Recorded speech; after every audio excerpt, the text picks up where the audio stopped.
السلام علیکم ورحمۃ اللہ وبرکاتہ۔ محترم بزرگوں، بھائیوں، عزیزوں اور محترم بہنوں اور بیٹیوں، رسول کریم صلی اللہ علیہ وسلم کی سیرت طیبہ میں سے جنگ بدر کا بیان پچھلے جمعے ہوا ہے۔ جنگ سے فارغ ہو کر رسول کریم صلی اللہ علیہ وسلم 3 دن ٹھہرے وہاں میدان بدر میں، اور آپ کا یہ معمول تھا کہ جس جنگ پر بھی جاتے تو فتح کے بعد وہاں 3 دن ٹھہرتے، وہاں کے معاملات کو سلجھاتے، اور اس انتظار میں کہ اگر کسی نے کچھ اپنا زور دکھانا ہے تو اب بھی آ کر دکھا سکتا ہے۔ تو ان 3 دنوں میں صحابہ کرام کے درمیان ایک جھگڑا پیدا ہو گیا۔ عبادہ بن صامت رضی اللہ عنہ انصاری صحابی ہے، وہ کہتے ہیں کہ ہم نے رسول اللہ صلی اللہ علیہ وسلم کے ساتھ مل کر بدر کی جنگ لڑی، تو جب ہم فارغ ہوئے تو ہمارے اخلاق میں ایک خرابی پیدا ہو گئی۔ وہ خرابی کیا تھی کہ جنگ میں لوگوں کے 3 گروہ ہو گئے۔ جب کفار کے قدم اکھڑے تو ایک گروہ جو نوجوان تھے وہ ان کے پیچھے ان کو قتل کرتے ہوئے، کوئی گرفتار کرتے ہوئے ان کا پیچھا کرنے والے تھے۔ کچھ وہ تھے جو مال غنیمت سمیٹ رہے تھے، ان کے چھوڑے ہوئے اونٹ اور اسی طرح ان کا سامان وہ جمع کر رہے تھے، اور ایک گروہ وہ تھا جو سب سے بے نیاز، نہ ان کے پیچھے بھاگنے والوں کے، نہ مال غنیمت کے، بلکہ انہوں نے رسول کریم صلی اللہ علیہ وسلم کے گرد گھیرا ڈالا ہوا تھا کہ کوئی شخص آپ کو نقصان نہ پہنچا جائے۔ یہ 3 گروہ تھے۔ اچھا، اب جب مال غنیمت تو ایک گروہ نے اکٹھا کیا، باقی جو قتل کر رہے تھے وہ بھی رہ گئے، اور جو رسول اللہ صلی اللہ علیہ وسلم کی حفاظت پر موجود رہے وہ بھی اس سے محروم رہے۔ اب جنہوں نے مال غنیمت جمع کیا تھا، جاہلیت کا طریقہ یہی تھا جو جس کو جو چیز ہاتھ آ جائے ہم بس اسی کی ہے، انہوں نے کہا بھائی ہم نے جمع کیا، ہم نے اکٹھا کیا، ہمارا مال ہے۔ اور دوسروں نے کہا بھائی ہم اگر ان کے پیچھے نہ جاتے تو ہم کس طرح مال غنیمت اکٹھا کرتے۔ اور تیسروں نے کہا کہ ہم نے تو رسول اللہ صلی اللہ علیہ وسلم کی حفاظت کو مقدم جانا، اگر آپ ہی محفوظ نہ رہتے تو یہ مال غنیمت کس طرح ہمیں ہضم ہو سکتا تھا یا اکٹھا ہو سکتا تھا۔ اللہ اکبر۔ اس وقت اللہ تعالی نے سورۃ الانفال نازل فرمائی۔ سورۃ الانفال یہ 9ویں پارے کے آخر سے شروع ہوتی ہے اور 10ویں پارے کے شروع میں جا کر ختم ہو جاتی ہے۔ یہ پوری سورت ہی تقریباً تبصرہ ہے جنگ بدر پر اللہ تبارک و تعالیٰ کا، لیکن اس میں واقعات اس طرح جس طرح تاریخ بیان کرتی ہے نا کہ پہلے یہ ہوا، پھر یہ ہوا، پھر یہ ہوا، اس ترتیب کے ساتھ نہیں ہے، بلکہ رہنمائی کے طور پر جو ضرورت تھی نا، اللہ تعالیٰ نے پھر اپنا پہلے اس بیماری کا علاج ذکر فرمایا، پھر اپنا انعام ذکر فرمایا، پھر اور لڑائی کے کچھ قانون اللہ تعالیٰ نے بیان فرمائے۔ بہرحال بہت سی چیزیں اس صورت کے اندر موجود ہیں۔ سب سے پہلے تو اللہ تعالیٰ نے یہ فرمایا کہ تم کہتے ہو یسألونک عن الانفال، یہ لوگ آپ سے پوچھتے ہیں غنیمتوں کے متعلق کہ غنیمت کس کی ہے، جس نے اسے جمع کیا یا جو بھاگنے والوں کے پیچھے انہیں قتل کر رہا تھا یا جو رسول کریم صلی اللہ علیہ وسلم کی حفاظت پر مقرر تھا، کس مال غنیمت کس کا ہے؟ اللہ نے فرمایا ان سے کہہ دو نہ مال غنیمت ان کا ہے جنہوں نے اکٹھا کیا، نہ ان کا ہے جو قتل کر رہے تھے، نہ ان کا ہے جو رسول اللہ صلی اللہ علیہ وسلم کی حفاظت پر موجود رہے، کسی کا بھی نہیں۔ یسألونک عن الانفال، یہ لوگ آپ سے غنیمتوں کے متعلق پوچھتے ہیں۔ قل الانفال للہ والرسول، کہہ دے کہ غنیمتیں تو اللہ کی ہیں اور اس کے رسول کی، تمہارا اس میں کیا دخل ہے؟ تم میں سے کسی کا بھی مال غنیمت نہیں ہے. مال غنیمت ہے تو اللہ کا ہے، اس کے رسول صلی اللہ علیہ وسلم کا ہے. جس کے اللہ کے نام پر اور جس کی اطاعت کی خاطر، رسول کریم صلی اللہ علیہ وسلم کی خاطر تم نے یہ جنگ کی ہے، یہ مال غنیمت ان کا ہے، تمہارا نہیں ہے. اچھا، پھر توجہ دلائی کہ تمہیں جنگ سے فارغ ہو کر اس بات میں الجھنا نہیں چاہیے تھا. آپس میں تمہاری شکر رنجیاں پیدا ہو گئی، ایک دوسرے سے اختلاف پیدا ہو گیا. فاتقوا اللہ واصلحوا ذات بینکم، اللہ سے ڈر جاؤ. سب سے پہلی بات جس کی ضرورت ہے وہ اپنے آپس کے معاملات کو درست کرو، آپس میں محبت پیدا کرو، اتفاق پیدا کرو. یہ جھگڑا نہیں ہونا چاہیے. اللہ تبارک و تعالیٰ نے ان کے اس اختلاف میں سب سے پہلی رہنمائی یہ فرمائی کہ یہ سمجھو مال غنیمت کے لیے تم نے جنگ نہیں کیا. یہ مال غنیمت اللہ کا ہے، اس کے رسول صلی اللہ علیہ وسلم کا ہے. تمہارا کام ہے اللہ سے ڈرو اور اپنے تعلقات کی آپس میں اصلاح کرو. وَأَطِيعُوا اللَّهَ وَرَسُولَهُ إِن كُنتُم مُؤْمِنِينَ، اگر تم مومن ہو، ایمان لائے، پھر اللہ کا حکم مانو، اس کے رسول کا حکم مانو. وہ اگر سبھی کچھ کسی ایک کو دے دو تو خاموشی سے قبول کرو، اگر برابر تقسیم کرتا ہے تب بھی قبول کرو، دیتا ہے تب بھی قبول کرو، نہیں دیتا تب بھی قبول کرو. سورہ حشر میں فرمایا نا، وَمَا آتَاكُمُ الرَّسُولُ فَخُذُوهُ وَمَا نَهَاكُمْ عَنْهُ فَانْتَهُوا، رسول جو تمہیں دے مال غنیمت میں سے وہ لے لو، اور جس سے منع کر دے، روک دے، اس سے باز آ جاؤ. وَاتَّقُوا اللَّهَ، اللہ سے ڈر جاؤ. إِنَّ اللَّهَ شَدِيدُ الْعِقَابِ. تو اس سے اسلامی جہاد اور کفار کی لڑائی کا ایک بنیادی فرق ظاہر ہوتا ہے. ان کی لڑائیاں کس لیے ہیں؟ وطن کی حفاظت کے لیے، مال غنیمت کے لیے، نام و نمود کے لیے. یہاں لڑائی ہے تو احد الحسنیین، فرمایا قل هل تربصون بنا الا احد الحسنیین. فرمایا کافروں، تم ہمارے متعلق جو انتظار کر رہے ہو نا کہ ان پر یہ آئے گا، یہ ہمارے متعلق تو دو چیزیں ہی ہیں، یا تو مل جائے گی شہادت یا مل جائے گی فتح. دو چیزوں، دونوں ہی ہمارے لیے حسنہ ہے، بہترین ہے. اگر فتح ہو گئی، تمہاری گردنوں کے مالک ہو گئے، یہ بھی خوشی کی بات ہے، اور اگر شہادت مل گئی ماشاءاللہ اس سے بھی بڑی بات ہے. وہ ہمارا شاعر کہہ گیا نا، شہادت ہے مطلوب و مقصود مومن، نہ مال غنیمت نہ کشور کوشائی. دو عالم سے کرتی ہے بیگانہ دل کو، عجب چیز ہے لذت آشنائی.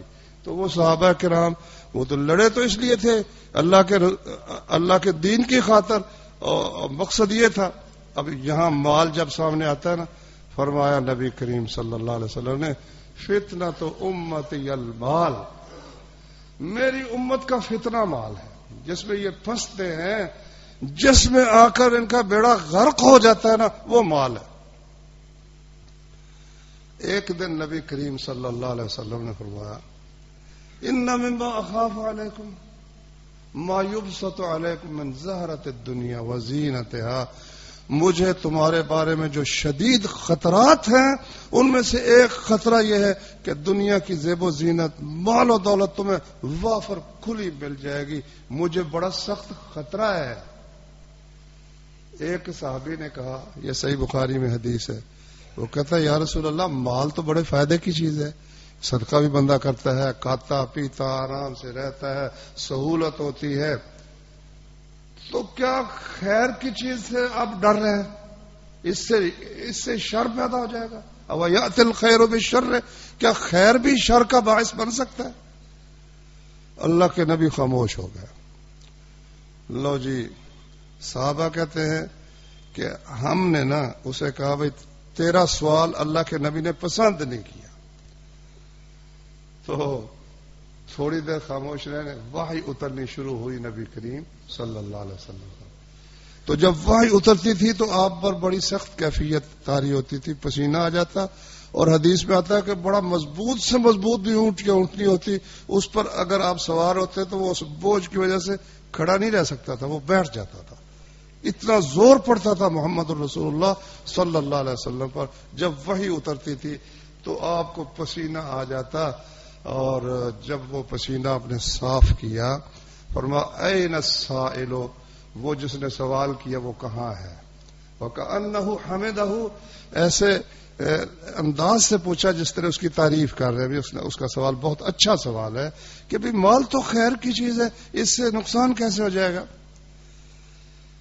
تو نبی کریم صلی اللہ علیہ وسلم نے پسینہ صاف کر کے اسے بلا کر فرمایا کہ خیر تو شر کا باعث نہیں ہوتی، لیکن موسم بہار میں مختلف پودے اگتے ہیں، گھاس وافر ہو جاتی ہے اور پودے عام ہو جاتے ہیں، ہر پودا ہی تقریباً سرسبز ہو جاتا ہے. اب اسے کھانے والوں کے جانوروں کی دو قسمیں ہوتی ہیں. ایک وہ جانور ہے جو کھاتا ہے اور کھاتا ہی چلا جاتا ہے، نتیجہ یہ کہ یا تو وہ مر جاتا ہے اپارے کے ساتھ یا مرنے کے قریب ہو جاتا ہے. ایک یہ جانور ہے. بچتا ہے تو وہ جانور جس نے کچھ دیر کے لیے چرنے کے بعد وہ جانور دھوپ کی طرف منہ کر کے بیٹھ گیا. اصل میں اللہ کے رسول صلی اللہ علیہ وسلم وہ اپنے معاشرے کے مطابق مثال دے رہے ہیں. اب اس نے جگالی کرنی شروع کر دی. جگالی سمجھتے ہیں؟ جگالی بھی نہیں سمجھتا. یہ جو بھینسیں ہوتی ہیں نا، بکریاں، بھیڑیں، یہ حلال جانور جو ہیں، یہ چارہ کھا کر بعد میں پھر بیٹھ جاتے ہیں نا، تو اندر سے نکال کے لقمہ اس کو چباتے رہتے ہیں، پھر اس کو اندر لے جاتے ہیں. اسے جگالی کہتے ہیں. تو وہ جو پہلے پٹھے کھائے تھے، چارہ کھایا تھا، اب اس کو معدے سے نکال کر وہ جانور کھاتا رہا. اتنے میں وہ سارا جو اس کا چارہ تھا ہضم ہو گیا. اب وہ اٹھا، فصلتت وبالت، اس نے گوبر کیا، پیشاب کیا، پہلا جو ہضم تھا خارج ہو گیا، پھر اس نے چرنا شروع کر دیا. یہ مثال دی محمد رسول اللہ صلی اللہ علیہ وسلم. فرمایا مال بہت ہی مفید اور مددگار ہے مومن کے لیے جب حق صحیح جگہوں سے اس کو لے اور صحیح جگہوں پر اسے خرچ کرے، تو پھر تو یہ مال مومن کا مددگار ہے. اور اگر ایسا نہ کرے تو اس کی مثال اس شخص کی ہے جو کھاتا تو چلا جاتا ہے مگر اس کا پیٹ نہیں بھرتا، نتیجہ اس کا افارہ ہے جو موت تک پہنچا دیتا ہے یا موت کے قریب کر دیتا ہے. جنگ قادسیہ میں پوری ایک سلطنت ٹوٹی تھی، پوری سلطنت ایران ٹوٹی تھی. کوئی حساب ہی نہیں تھا، نہ مال غنیمت آیا. وہ مسجد میں ڈھیر لگ گئے، اس کے ڈھیر لگ گئے. ویسے کیا ہی وہ امین لوگ تھے. تاریخ میں لکھا ہے کہ ایک بندہ آیا امیر لشکر کے خیمے میں، ایک بہت بڑا بورا اس نے اٹھایا ہوا تھا. وہ بورا اٹھا کر پھینک کرنا اس نے وہ بھاگ گیا، پتہ ہی نہیں چلا کون ہے کون نہیں. اس کو کھولا تو سارے وہ ہیرے جو ہے رات کا بورا بھرا ہوا تھا، بورا بھرا تھا. اس قسم کے وہ اب جب مال غنیمت لا کے رکھا گیا تو امیر المومنین کہنے لگے یقیناً وہ لوگ جنہوں نے یہ مال غنیمت جمع کیا یقیناً امین لوگ ہیں. تو ساتھ ہی پھوٹ پھوٹ کر رونے لگ گئے عمر بن خطاب امیر المومنین رضی اللہ. اور ساتھیوں نے کہا یا امیر المومنین کو رونے کی بات؟ کہتا میں روتا اس پر ہوں کہ جب یہ مال آتا ہے نا پھر آپس کی محبتیں ختم ہو جاتی ہیں، پھر آپس میں نا سگے بھائی ایک دوسرے کو قتل کرنا شروع کر دیتے. اس لیے اللہ وحدہ لا شریک نے سب سے پہلے اصحاب بدر کی تربیت یہ فرمائی کہ اس قصے کو ہی چھوڑو کہ مال غنیمت کس کا ہے، وہ آگے بڑھنے والوں کا ہے یا پیچھے جو حفاظت کر رہے تھے ان کا ہے. قل الانفال للہ والرسول. پھر فرمایا ایمان کی فکر کرو، انما المؤمنون الذین اذا ذکر اللہ وجلت قلوبہم. مومن صرف وہ ہے کہ جب اللہ کی آیتیں پڑھی جائے نا ان کے سامنے تو ان کے دل نرم ہو جاتے ہیں. لیکن جب دل سخت ہو جائے تو چھوٹی سی چیز پر، ہمارے ایک عزیز ہیں تو ان کی بہن کے حصے میں ایک کنال آتی، صرف ایک کنال. اچھا ایک بہن نے کہا میں نہیں لیتی، دوسری بہن نے کہا میں نے تو لینا ہے. اچھا تجھے دے دیا. اب جب اس نے کہا پھر مجھے دو، اس نے بھیجا اپنے بیٹے کو، نکلنے کون ہے جو یہاں ہل چلائے؟ کوئی نہیں ہل چلا سکتا، ایک کنال نہیں ہل نہیں چلا سکتا، ایک کنال نہیں. دوسرے بھائی نے نصیحت کی، اس نے آیتیں پڑھ کے سنائی. اس نے کہا تو جو لینا تھا لے گئی نا اپنا حصہ, ہوں ساڈے کول اتھے ہور کی لینا سی. بات سمجھ آئی ہے کوئی؟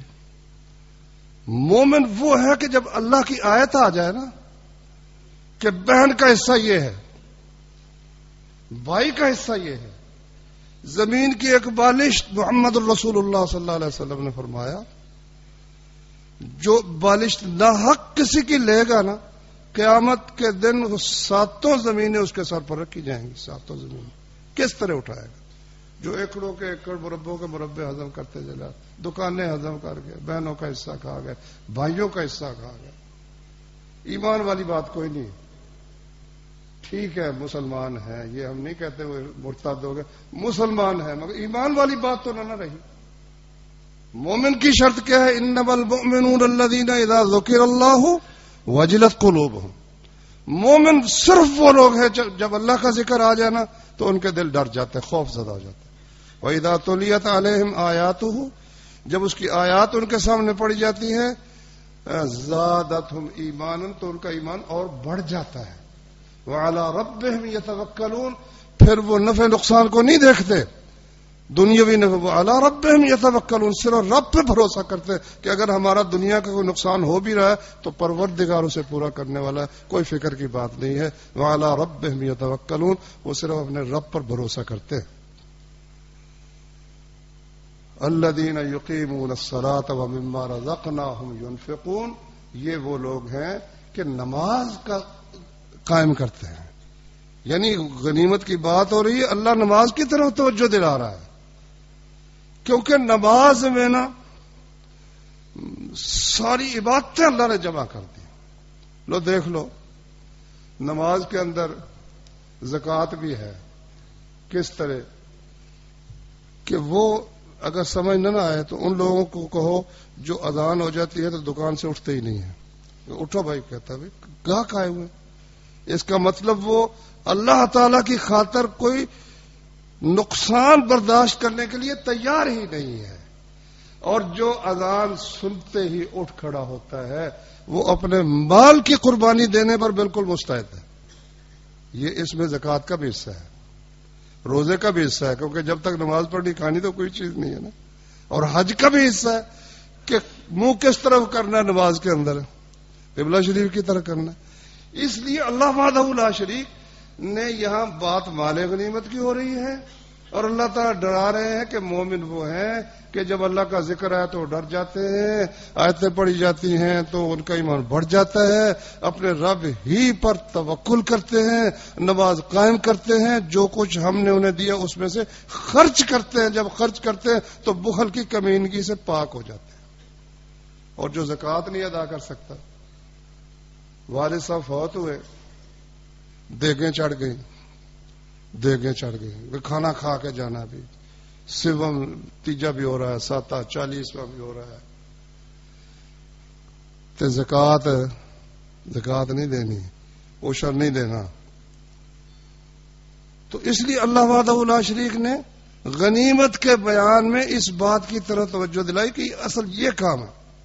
اولئک هم المؤمنون حقا, یہ لوگ فی الحقیقت مومن یہ ہیں. لہم مغفرۃ, ان کے لیے بخشش بھی ہے, ورزق کریم, اور باعزت رزق بھی ہے. اچھا, باعزت رزق سے کیا مراد ہے؟ دنیا میں سب سے باعزت رزق جو ہے نا وہ ہے جو چھین کر کافر سے لیا جائے. اس سے بڑی عزت والی روزی کوئی نہیں. سب سے باعزت دور بازو کے ساتھ کفار سے جو چھین لیا جائے وہ ہے باعزت رزق. یا پھر قیامت کے دن اللہ تعالیٰ جو جنت عطا کرے گا وہ عزت والی روزی ہے. یعنی یہ ساری نصیحت کرنے کے بعد پھر ان کو یہ بھی کہا رزق بھی ملے گا, یہ نہیں کہ رزق نہیں ملے گا. اللہ نے کیا کرنا اس مال کو, تمہارے لیے ہی ہے نا. پھر یہاں سے سلسلہ شروع ہو جاتا ہے سورہ انفال میں جنگ بدر کا, کہ آپ گھر سے جس وقت نکلے تھے اس وقت بھی کئی لوگ کہتے تھے نہیں جانا چاہیے, کچھ موت سے ڈر رہے تھے. پھر آگے ذکر ہے اللہ نے فرشتوں سے تمہاری مدد کی, پھر ذکر ہے اللہ نے بارش نازل فرما کر تمہاری مدد کی. اس سارا سلسلہ جنگ بدر کا اللہ تعالیٰ نے بیان فرمایا 9ویں پارے میں. 10ویں پارے کے شروع میں پھر اللہ تعالیٰ نے بتایا مال غنیمت کرنا کیا ہے. یعنی 2 3 4 رکوعوں کے بعد جا کر اللہ تعالیٰ نے وہ بات جو وہ پوچھتے تھے نا وہ بیان فرمائی. وہ کیا ہے؟ وَاعْلَمُوا أَنَّمَا غَنِمْتُم مِّن شَيْءٍ، جان لو کہ تم جو بھی مال غنیمت حاصل کرو فَأَنَّ لِلَّهِ خُمُسَهُ وَلِلرَّسُولِ، اس میں سے 5واں حصہ اللہ کا اور اس کے رسول کا، وَلِذِي الْقُرْبَى رسول کے قرابت داروں کا، وَالْيَتَامَى یتیموں کا، وَالْمَسَاکِین مسکینوں کا، وَابْنَ السَّبِیل اور مسافروں کا، إِن كُنتُمْ آمَنْتُمْ بِاللَّهِ وَالْيَوْمِ الْآخِرِ، اگر تم اللہ پر اور رسول پر ایمان لائے اور یوم آخرت پر ایمان لائے. اس کو کہتے ہیں خمس، 5واں حصہ. رسول اللہ صلی اللہ علیہ وسلم نے ایک دفعہ ایک اونٹ کی کوہان سے وہ بال پکڑ کر فرمایا کہ یہ جو مال غنیمت ہے نا اللہ وحدہ لا شریک کی شان ہے، زکوٰۃ اور صدقہ اپنے نبی پر ویسے ہی حرام کر دیا. فرمایا انما ہی اوساخ الناس، یہ تو لوگوں کا میل کچیل ہے محمد کے لیے اور آل محمد کے لیے صلی اللہ علیہ وسلم. زکوٰۃ صدقہ جائز نہیں ہے. باقی رہ گیا مال غنیمت، تو یہ بھی میرا اس میں سے خمس کے سوا اتنا بھی نہیں جتنا میری اس چٹکی کے اندر اونٹ کی کوہان کے بال آئے ہیں نا، اتنا بھی میرا اس میں سے نہیں سوائے خمس کے. والخمس مردود فیکم، وہ خمس بھی واپس میں نے تمہیں تقسیم کر دینا. اپنی بیویوں کا خرچہ رکھ کر اور جو پھر آتے تھے مہمان آتے تھے، مہاجرین آتے تھے، یتیم تھے، مسکین تھے.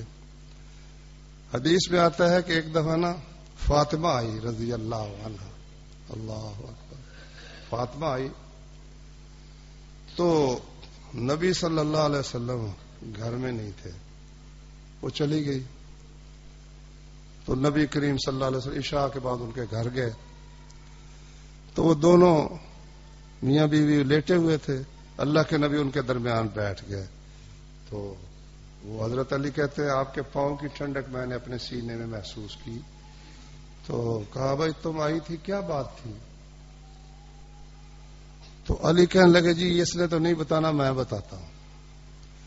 بات یہ ہے کہ یہ چکی پر آٹا پیستی ہے تو اس کے پاؤں میں نشان پڑ گئے، ہاتھوں میں نشان پڑ گئے، اور یہ پانی لاتی ہے مشکیزے پر تو وہ یہاں اس کے جو ہے نا کندھے پر اس کے نشان پڑ گئے. تو اب کچھ قیدی آئے ہیں، ایک اور جنگ کی بات ہے، اس میں قیدی آئے تھے، غلام آئے تھے، لونڈیاں آئی تھی. تو میں نے اسے کہا تھا کہ جا اپنے والے سے کچھ لونڈی مانگ لے، کوئی تیری مدد ہو جائے گی، کچھ سہارا مل جائے گا، وہ چکی پیس دے گی یا پانی لے آیا کرے گی. تو اس لیے یہ گئی تھی. فرمایا بھائی میں تمہیں دے دیتا، لیکن وہ بدر میں جو یتیم ہوئے تھے نا جن کے والد شہید ہوئے تھے میں نے پہلے ان کو دے دیا ہے. بدر کے شہیدوں کے بچے جو تھے نا، شہیدوں کے بچوں کا خیال، ان کے گھر والوں کا خیال ہر زندہ قوم کرتی، مگر محمد الرسول اللہ صلی اللہ علیہ وسلم وہ تو پھر حد سے بڑھ کر کرتے تھے. سب سے زیادہ بیٹی کو کچھ نہیں دیا. سبقہ کا بہا یتامہ بدر میں جو یتیم ہوئے تھے نا وہ 14 بندے شہید ہوئے تھے، ان کے گھر والوں کو میں نے وہ لونڈی غلام ان کو دے دی ہے، ان کو سہولت ہو جائے. میں تمہیں ویسے اس سے بہتر چیز بتاتا ہوں. ان کو کیا چیز بتائی؟ فرمایا سوتے وقت تم جب بستر پر بیٹھو تو 33 دفعہ الحمدللہ پڑھا کرو، 33 دفعہ سبحان اللہ، 34 دفعہ اللہ اکبر. یہ تمہارے لیے خادم سے بہتر ہے، نبی صلی اللہ علیہ وسلم نے بولا. یہ تھا جو اللہ تبارک و تعالی نے غنیمتوں کی تقسیم کا طریقہ بتایا کہ 5واں حصہ اللہ کے لیے، اس کے اللہ کا نام تو برکت کے لیے ہے نا، اللہ کا تو سبھی کچھ ہے نا. رسول کے لیے، وَلِذِي الْقُرْبَى رسول کے قرابت داروں کے لیے بھی. قرابت داروں پر کیونکہ صدقہ حرام تھا، زکوٰۃ حرام تھی، تو جب زکوٰۃ حرام تھی تو ان کو پھر کچھ نہ کچھ ملنا بھی تو چاہیے تھا نا. تو ان کو اس باعزت روزی میں سے اللہ نے اپنے نبی کا حصہ بھی رکھا، نبی کے قرابت داروں کا حصہ بھی رکھا، اور ساتھ ہی جو بچ جائے والیتامی والمساکین، یتیموں کے لیے، مسکینوں کے لیے، وہ دینے کے بعد جو بچتا تھا نا وہ سارے کا سارا جہاد کی تیاری میں اللہ کے نبی کچھ گھوڑے خرید کر، کچھ اونٹ خرید کر، کچھ اسلحہ خرید کر وہ 5واں حصہ اس کام میں صرف کرواتے تھے۔ تو نبی کریم صلی اللہ علیہ وسلم کے جب مال غنیمت تقسیم کرنے لگے نا، تو اس جنگ کے موقع پر یا جنگ حنین کے موقع پر تو آپ کے قریبی رشتہ دار 4 قبیلے تھے۔ ایک تو بنو ہاشم تھے جس میں خود محمد الرسول اللہ صلی اللہ علیہ وسلم تھے، ایک تھے بنو مطلب، اور ایک تھے بنو عبد الشمس، اور ایک تھے بنو نوفل، یعنی محمد صلی اللہ علیہ بن عبداللہ بن عبد المطلب بن ہاشم۔ یہ ہاشم 4 بھائی تھے، ہاشم، مطلب اور عبد الشمس اور نوفل۔ تو اب نبی کریم صلی اللہ علیہ وسلم نے جتنے بنی ہاشم کے لوگ تھے نا، ان کو مال غنیمت کا خمس میں سے حصہ دیا، بنو مطلب کو بھی دے دیا۔ اب پیچھے کتنے رہ گئے؟ 2، ایک بنو نوفل اور ایک بنو عبد شمس۔ بنو عبد شمس قبیلہ جو ہے نا، یہ تھا ابو سفیان کا قبیلہ، ابو سفیان بن حرب بن عبد شمس، حرب بن امیہ بن عبد شمس۔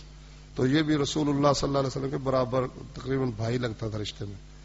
تو بنو عبد شمس سے حضرت عثمان بھی اس قبیلے سے تھے، اور بنو نوفل میں سے تھے جبیر ابن مطعم رضی اللہ عنہ۔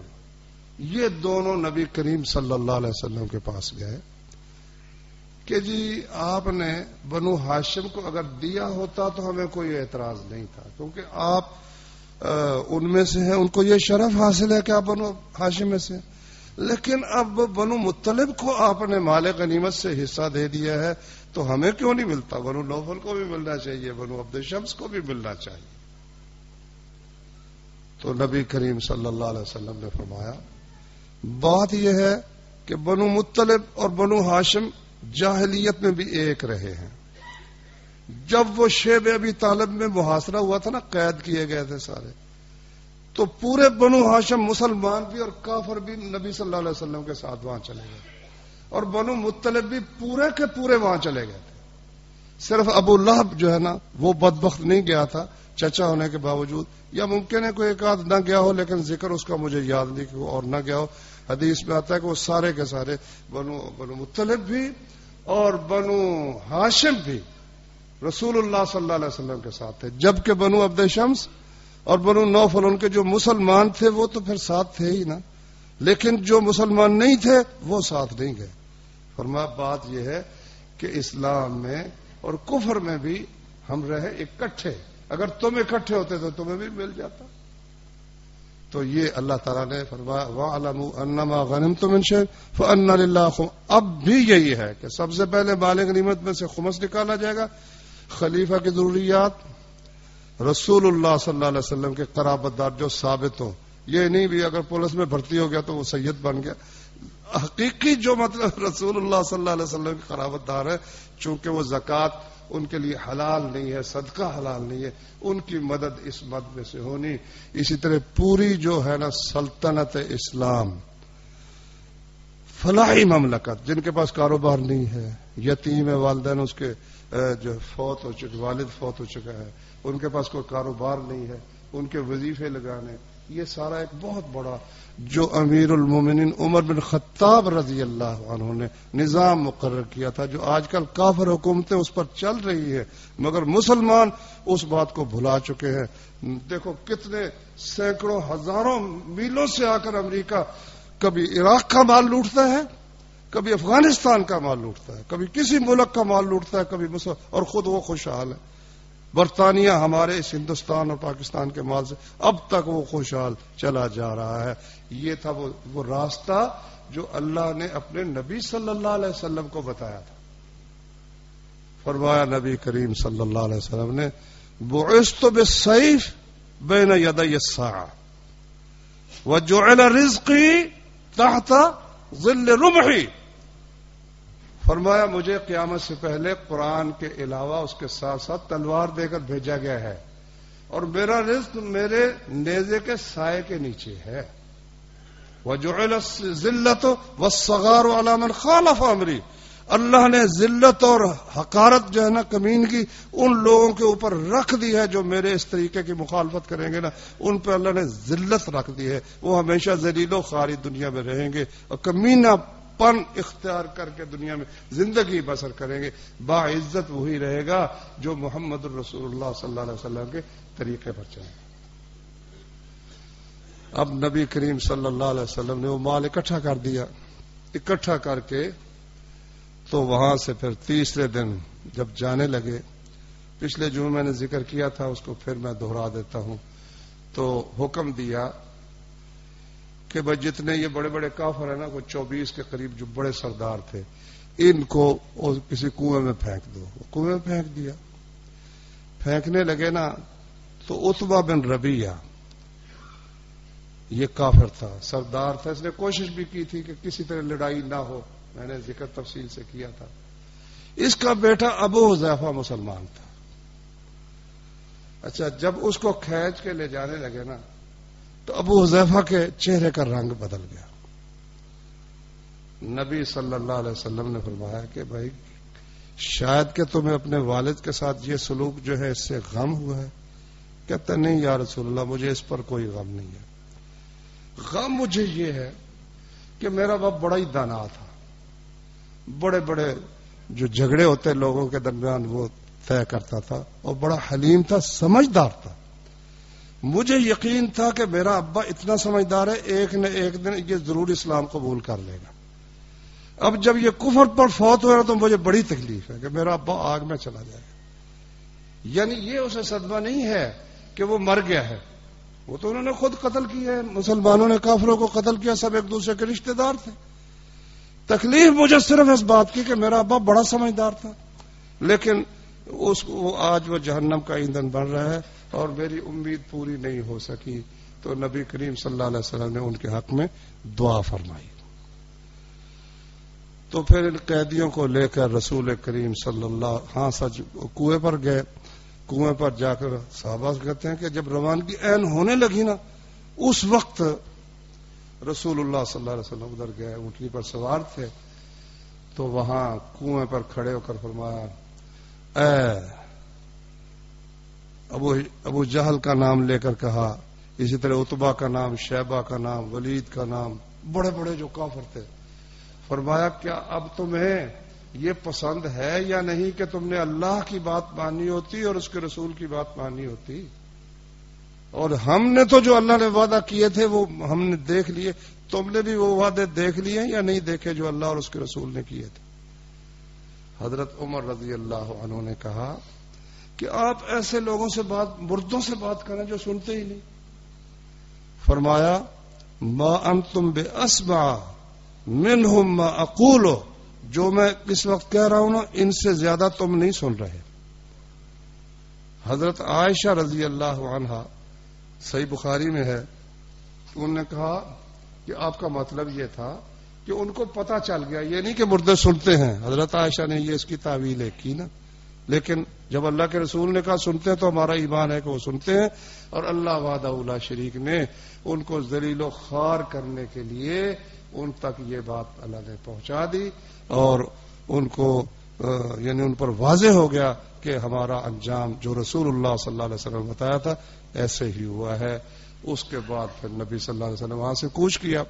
راستے میں نضر بن حارث، تھوڑے سے آگے گئے نا، نضر بن حارث جو تھا نا قیدیوں کو ساتھ لے لیا، مال غنیمت بھی ساتھ تقسیم نہیں کیا، مال غنیمت سارا حکم دیا اکٹھا کر لیا، مال غنیمت اکٹھا ہو گیا، قیدیوں کی مشکیں باندھ لی گئیں۔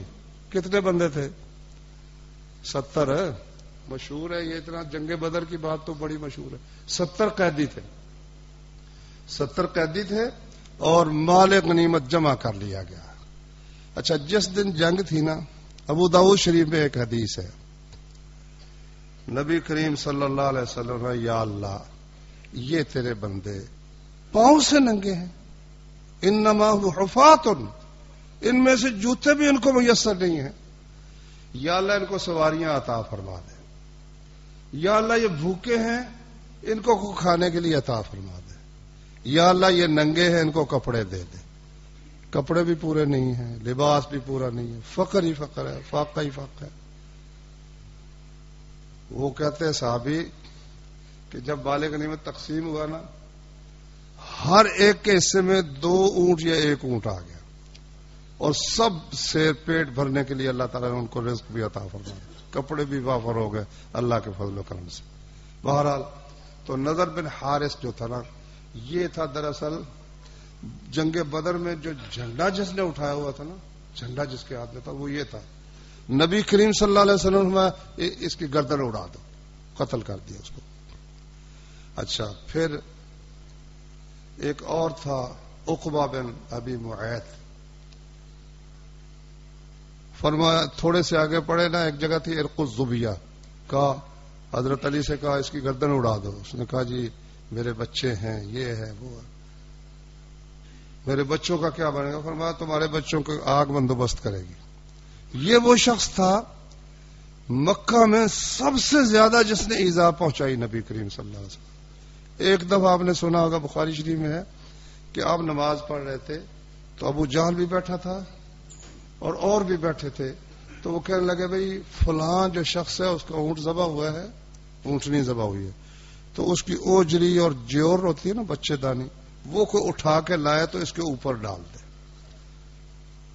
بس ذلیل کرنے کے لیے نا۔ تو یہ ابو جہل نے یہ مطلب ایک بات ان کے سامنے رکھی، یہ خبیث اٹھا عقبہ بن ابی معیط اور گیا، اور جا کر وہ اٹھا کے لایا۔ نبی کریم صلی اللہ علیہ وسلم جب سجدے میں تھے نا تو آپ کے اوپر اس نے وہ ڈال دیا۔ اب آپ سجدے میں، بوجھل بھی اونٹ کا کافی بڑا ہوتا ہے، وزن ہوتا ہے اس چیز کا، سجدے میں ہے۔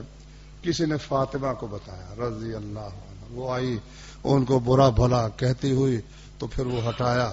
آپ اس نماز پڑھ کے فارغ ہوئے، فرمایا یا اللہم علیہ، ہاں پہلے کہا انما جئتکم بالذبح، سن لو قریشیوں میں تمہیں ذبح کرنے کے لیے آیا ہوں۔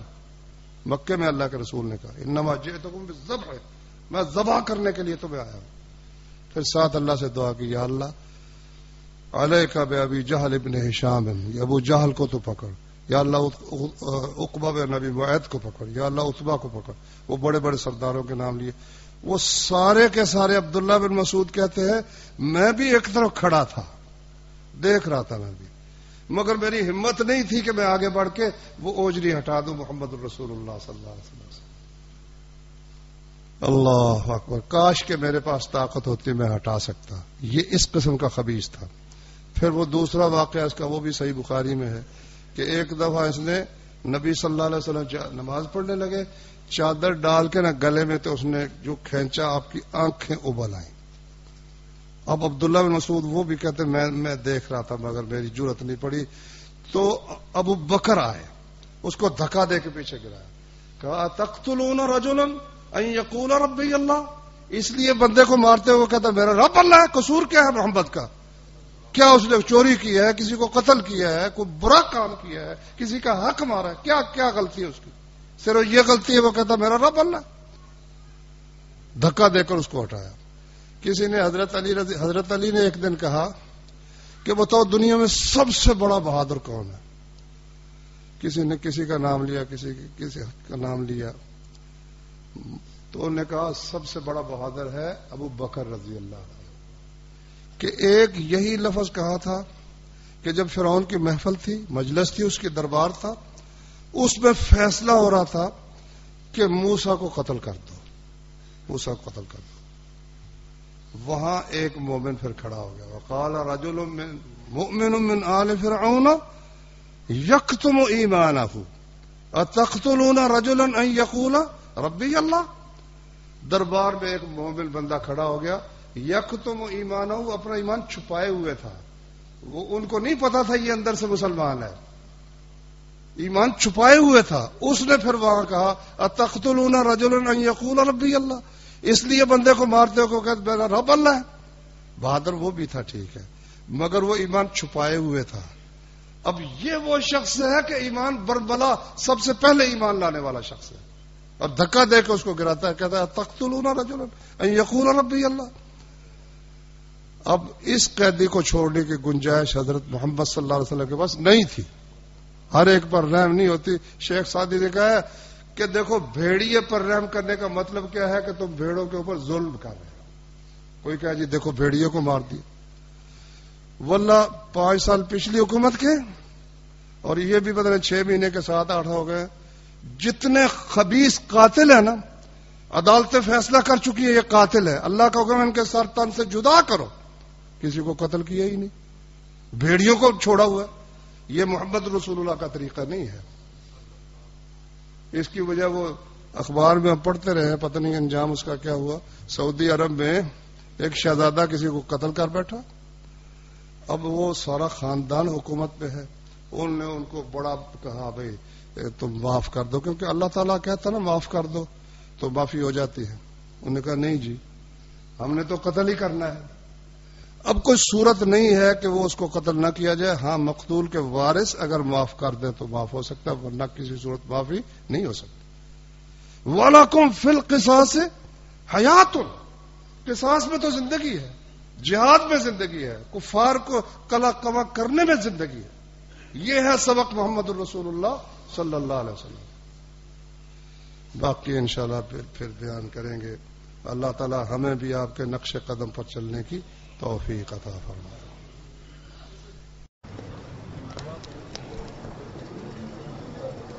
سبحانك اللهم وبحمدك أشهد أن لا إله إلا أنت أستغفرك وأتوب إليك.